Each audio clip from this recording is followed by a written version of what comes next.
We'll continue on with the magician, hey?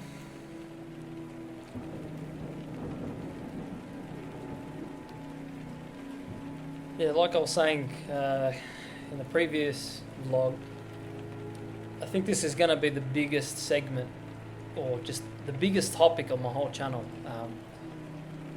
Trying to understand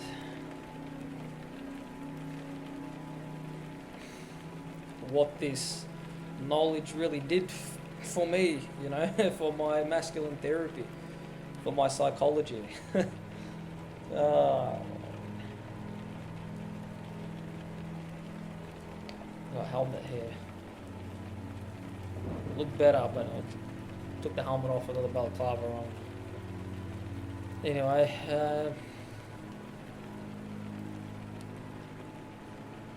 it's hard, man. You meditate all day on how to structure and the topics, but it just changes. Like trying to understand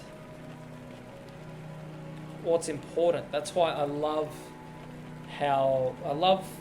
the delivery, you know, of the professors, all these psychologists and analysts in this institute. It's the circumambulation, you know. So we spoke a little bit about, in the last vlog, about the magician's ability to recognize the infantile grandiosity. I just want to talk a bit about what this means, how much this really does for the masculine maturity.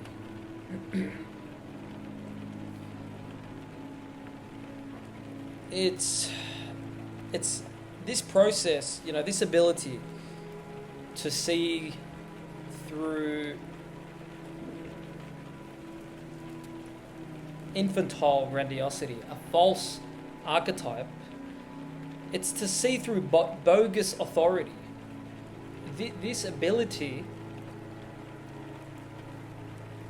I mean, your maturity as a man really relies on your ability to be able to be aware and have the consciousness of whether or not you're projecting more of your magician archetype than you should be onto a family elder or teacher, a religious teacher, or a spiritual leader, you know, especially your spiritual leaders.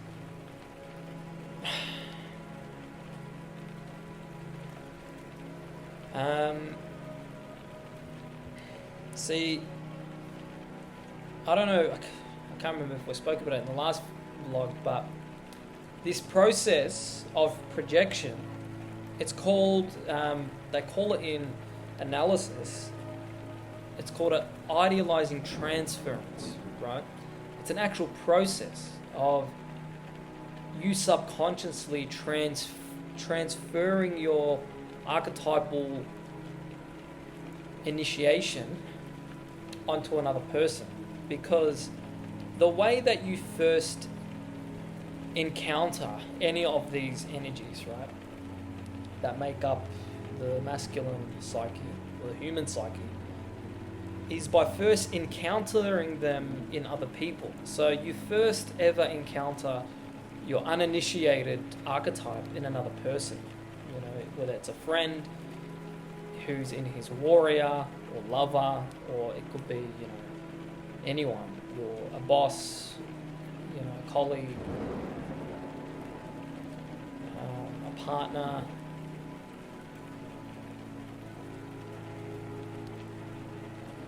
This is the thing that I love about understanding what this psychotherapy is, right? This psychoanalysis.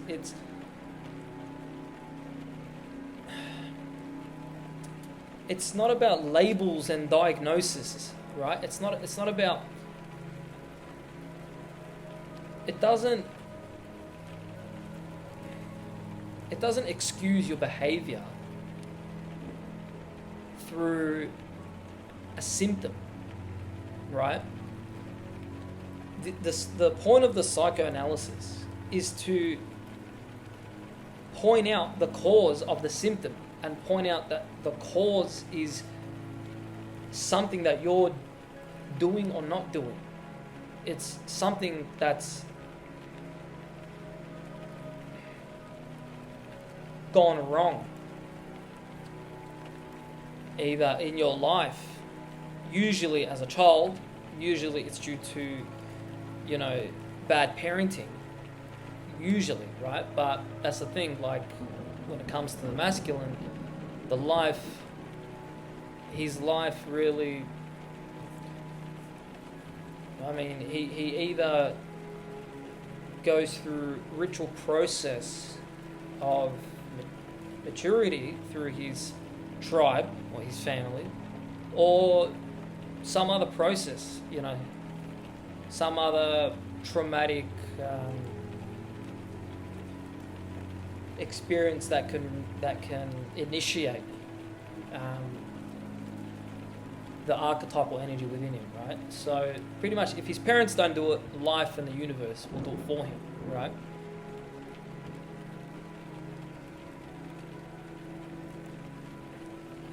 So you don't. It's not about like, look. The psychotherapy. It's like when you become aware, then that's when you become accountable, right? So you realize you're magus, right? And you haven't begun your quest yet, right? Because the initiation of the magus, the magician, when they realize the tear in the garment, right? In the veil of reality, right? The truth, the hijab, as the concept is called in the Quran. He understands now that his whole reality, his whole life, his ego, everything in his life, it's the beginning of the existential crisis, right? That is the beginning of the quest. So he begins the quest, right? And if he wasn't initiated properly into his magus, the personality will regress into the shadow of that archetype. Whether it's the shadow lover, you become an addict, a holic of some sort, or the shadow warrior, or the shadow king, But with the magician, he turns into a sociopath who isolates. They call it, in the psychotherapy, they call it a retreat into isolated grandiosity. A retreat into grandiose isolation. It's a retreat into grandiose isolation, right? Grandiose implying that, the ego has become inflated. The shadow has inflated the personality into becoming grandiose, into pathology, right? So when you become aware, the psychotherapy, this knowledge says to you, okay, you're aware of how you got here. That's not on you. Now that you're aware, you're completely accountable for where you end up, right? Because you're aware now of what the hell happened, how you got here. You know what I mean? Doesn't matter where you are. If you end up as a Jewish Hindu in the middle of Siberia, doesn't matter where you are. If you've gone through 50 cults because of your idealizing transference, you know what I mean? A lot of these dudes that come to the psychotherapy in these institutes in their 50s, they've gone through 15 different cults. The magus trying to find the king to submit by transferring their archetypal burden, right? Just think of you like, it's not, I don't want you to think of all religious people as psychopaths, right? But there is an unconscious idealizing transference, right? It's unconscious. Subconsciously, they recognize the importance and the necessity for spiritual guidance, right? That's the makers. But they cannot consciously carry that responsibility for themselves. So they will commit to learning this spiritual wisdom from an ego, another personality other than themselves, an ego that they've transferred their responsibility to, right?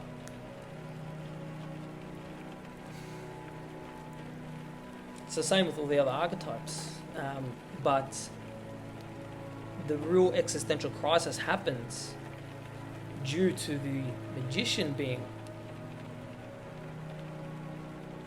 transferred.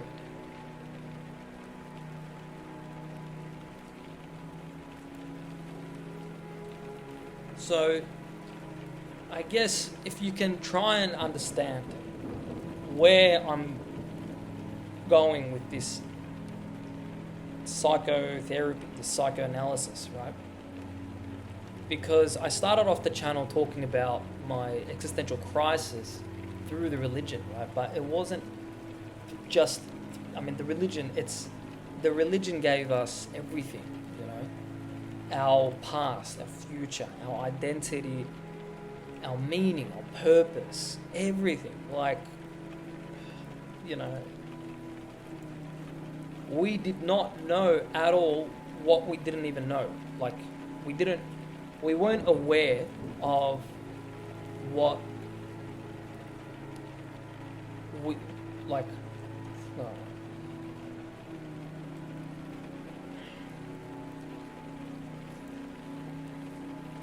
it's a different, it's not just consciousness.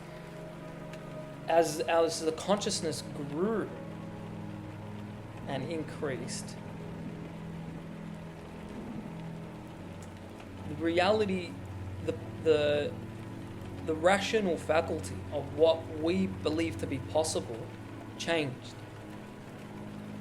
If you try and understand what I'm trying to say,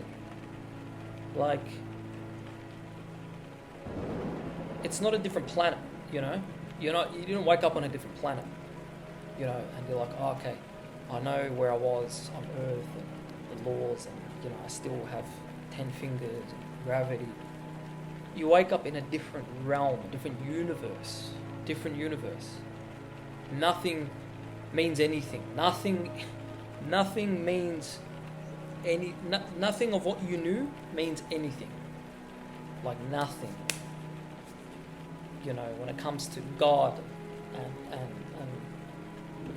and eternal existence and divinity and preserved scripture, But here's the thing, we believe and we feel more than ever that we've woken up to the concept in the Quran is the concept of radical monotheism, right? That's the implication of the Quran. It's the purpose, right? To show us that different realities interpreted by your subconscious, which is the energy of the magician, right? The magician is the interpreter, the shaman, the wisdom, right? His ability is, this is where the concept, this is where he handles the hermeneutics,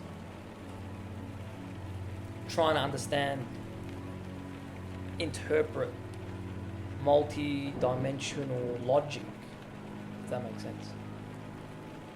Abstract understanding, So the Quran is trying to show us that whether you consciously or subconsciously transfer, idealizing transfer your understanding on another deity or another source of knowledge or a teacher.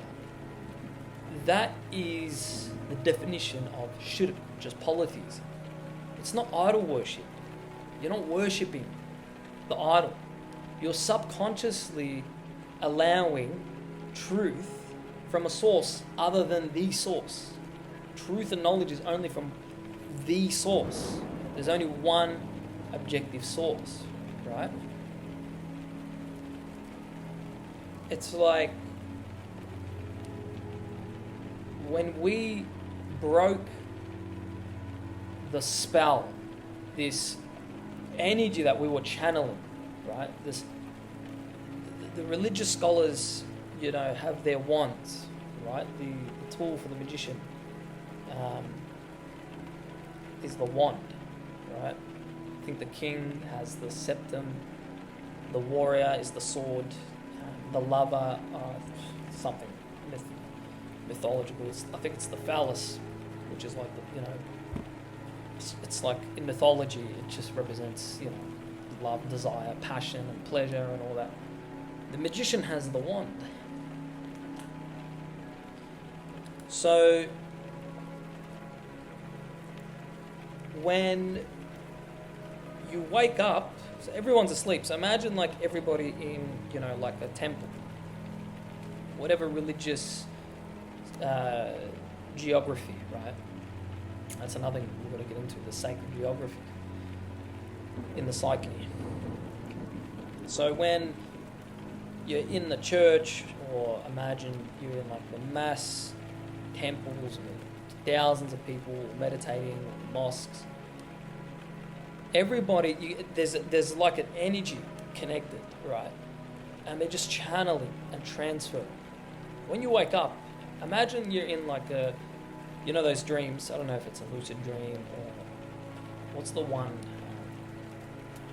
that's like deeper than the lucid dream. It's like a conscious dream, right? It's like when you start to become conscious, you wake up in the dream, right? Like let's say you're having those, what are they called? The outer body dreams, right? Not the lucid dreamings. They're called. It's like what do you call it? Like an astral projection or something, right? You accidentally slipped in between consciousness and unconsciousness, and like you're in between. You're in that realm. You haven't gone fully into the astral plane. You're out of the physical, and you kind of just flow with it. The moment when you wake up, the connection breaks. So imagine like your whole life you just got this connection to the scholar, to the priest, and he's just feeding off the energy that he knows you're projecting to him, right? Because he is a higher consciousness, spiritual elder, right?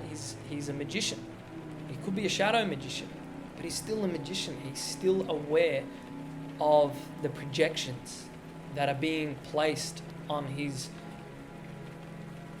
character, on his personality, right? On his ego.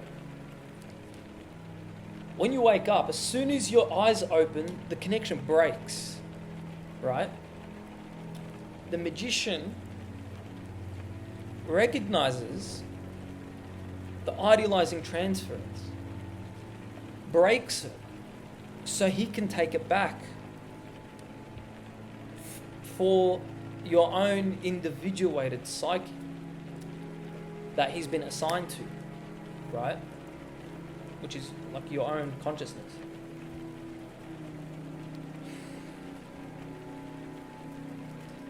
I'm just trying to I feel like the last 10 vlogs is just like, what's the point? I watched a few of them and I'm like, okay, I first started off talking about, the existential crisis that we went through, waking up from the spell that we were under.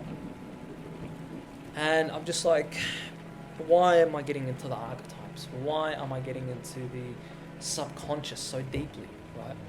Because all of this behavior is just, it's psychology. you know, this whole, our whole story, like our whole lives, everything, your ego, your identity, you know, who you think you are, who you believe that you are, you know, it's all due to your history, your memories, right? But your archetypes don't know what your ego's talking about. That they're like looking at your ego like, this guy thinks he's actually following a true religion. Doesn't he know that, you know, like his monotheism is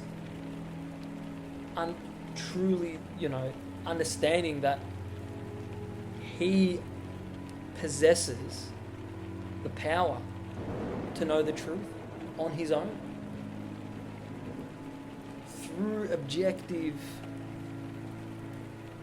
psyche and meditation.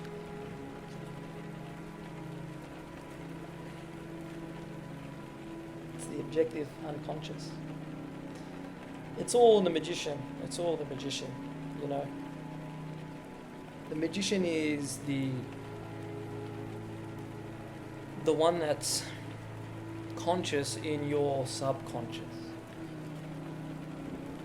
He's, you know, aware of the other archetypes, and if he matures properly, he will initiate and he will balance and he will enter in and out from the different energies, and he will draw from the different energies when the personality needs, you know. He establishes,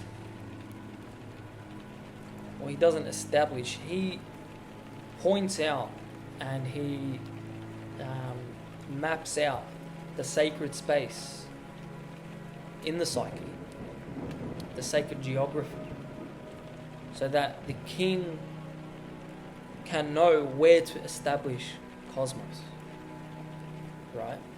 Which is a peace, and which is a just peace with order. He can't do that. He can't create cosmos if there's no space. He needs the geography. He needs to know where the sacred geography is. The sacred geography in the temple. It's in the temple.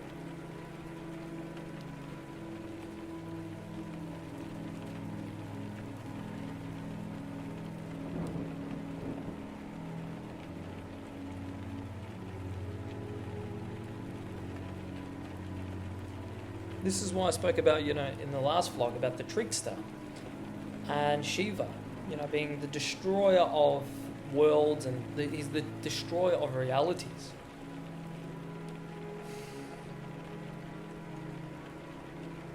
He is the true power in himself, manifested as the mature magus. He is the deity. That's monotheism. That's the ironic thing, because it's the most polytheistic religion, you know. That mythology, you could say, is from one of the most polytheistic religion. But the power that this God represents is a pure monotheistic power. I don't know. Look, it doesn't make sense to. I don't know how to. I know it's not really coherent, but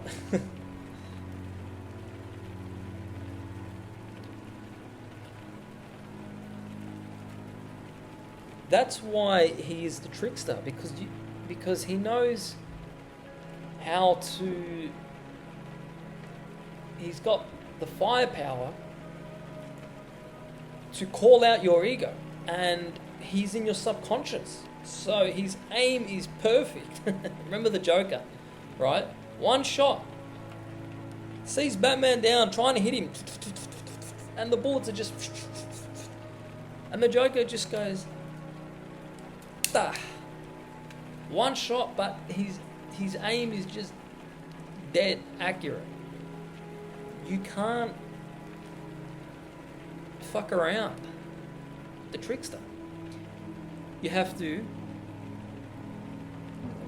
not take him so seriously. So you have to have, well, this is where the sense of humor is from, you know what I mean? You have to be able to laugh at yourself, not take yourself dead serious to the point where you attach your ego to an outcome where you couldn't even control, you know, something that you forgot, where you don't let your seriousness affect your ego, pretty much, right? Otherwise, you're inviting the trickster to do the laughing for you and make fun of you at the worst times, you know? You're inviting him in to give you the reality check when you're not ready for it. You know, to shoot you down. So you do it yourself, you moderate it, you know? You acknowledge his power, you know? You acknowledge the seriousness of this power, of Shiva. His power to destroy your whole reality, your whole world, your whole belief, your whole religion, your whole truth, you know?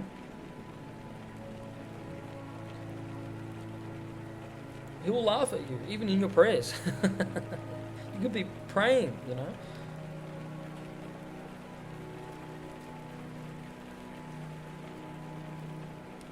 It's nearly half an hour. Anyway, we'll leave it at there. I'm not going to drag it on as long as the last one, but we'll keep going on to, we'll keep going into the magician, and see if I can. Yeah, I'll just keep circumambulating until I feel that I've expressed the why, you know, I'm focusing on the magician so much in this existential crisis.